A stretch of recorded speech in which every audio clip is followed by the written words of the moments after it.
jour. C'est quand même bien pratique d'avoir une tub, hein. On n'a pas à faire la queue pour aller pisser.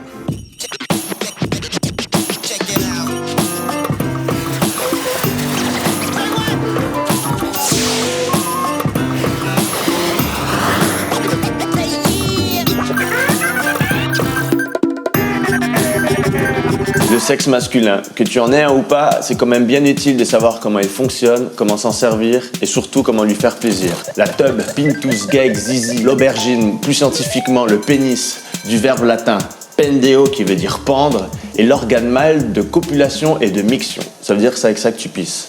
Ce n'est ni un os, ni un muscle. Il se compose de 2 tubes caverneux, comme 2 canons d'un fusil, séparés sur la longueur par l'urètre. Lorsque ces derniers sont gorgés de sang, tu as une érection.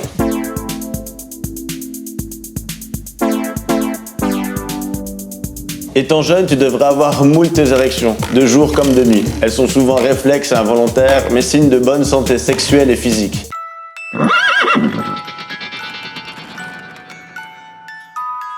C'est tout à fait normal. Les bourses, ou scrotum en latin, peau, cuir, et la poche qui contient les testicules. Si elles sont asymétriques, pas de souci, c'est le cas pour 88% des hommes. Les 12% restants sont identifiables à leur démarche. Le pénis varie selon sa taille, ses formes et ses couleurs, mais beaucoup d'hommes ont des problèmes à ce sujet, appelés complexes du vestiaire. Un pénis mesure en moyenne entre 13 et 15 cm en érection, et c'est déjà plus qu'il n'en faut puisqu'un vagin mesure 10 cm, même en pleine excitation. Je sais qu'après cette vidéo, tu vas vouloir te mesurer la bite. Alors je te donne quelques conseils pour pouvoir officialiser ton score. Premièrement, bande.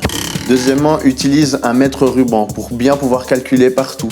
Toutes les bites ne sont pas droites. Si à partir de là, ton pénis mesure moins de 7 cm, il sera qualifié de micro-pénis. Compense avec de l'imagination ou autre pouvoir magique.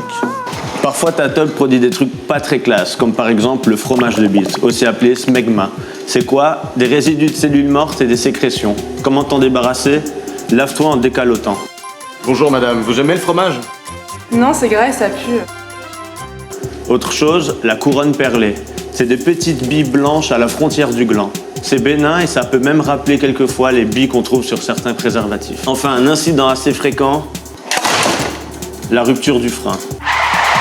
Ça peut faire peur, mais c'est pas très grave. Il suffit de compresser la plaie pendant 10 minutes, désinfecter et voir un médecin si possible. Et dans la série des malheurs de ta tub, les IST, mais ça on en reparlera. Il y a aussi les mycoses qui se manifestent à travers des rougeurs, des pustules ou des démangeaisons. Et si ton gland pèle, va pas croire qu'on va devoir te l'amputer. Ça soigne très facilement. Enfin, si tu as le moindre souci concernant ta tub, va voir un médecin, vénérologue ou urologue et tu pourras enfin lui dire « Coucou, tu veux voir ma bite ?»